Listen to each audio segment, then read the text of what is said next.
Dear Mr. Trump, credit collection and why USN is better, but not the answer. March 11, 2020 by Anna von Reitz. As noted in the Joe's Hamburger Shop article, Americans are owed a tremendous amount of credit as a result of the use of Federal Reserve notes floated on our economy as military script. The same is true of United States notes or any similar I.O.U. fabricated and fronted by any bank or association of banks. The only actual improvement offered by the United States note is that it is based on our gold and silver holdings and not upon our blood, bones, and labor, that is, they are holding our precious metals ransom instead of paying their own debts, but have given up the idea of literal enslavement, because it is both illegal and unlawful.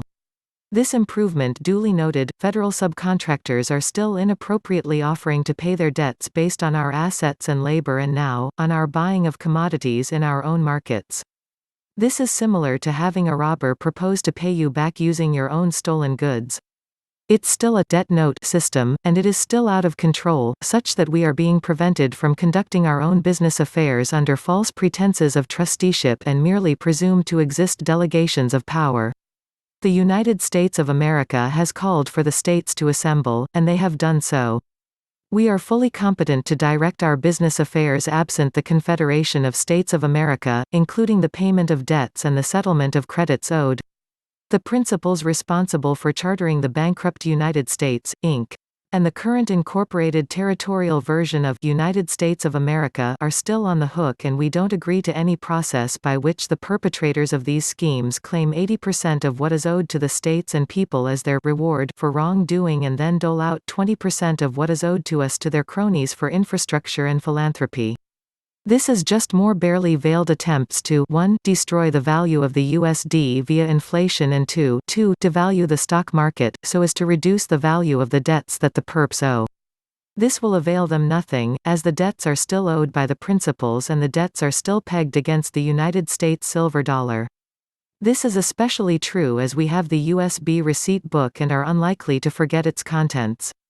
We are sick and tired of these infantile attempts to escape what is manifestly true and to rewrite and overwrite debts that are owed without the consent of those that these debts, both in terms of credit and actual assets, are owed to. By what possible excuse, means, or logic is the Trump administration pretending to represent us with regard to these issues?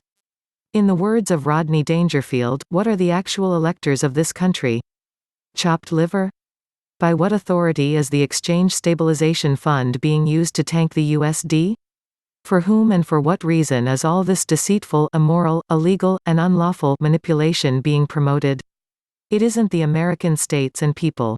We and our assets are to be held harmless, and all principals and parties are provided with due notice that our gold and silver and land and all other actual material assets are owed to us and are not subject to claims hypothecated by debtors. This whole way of doing things and all the legal presumptions that such arrangements entail have to be jettisoned as the unreasoning flotsam that they are. We haven't gone anywhere, haven't adopted any foreign citizenship, and aren't amused by any of the criminal wrongdoing that has been perpetuated in our names by our hired help.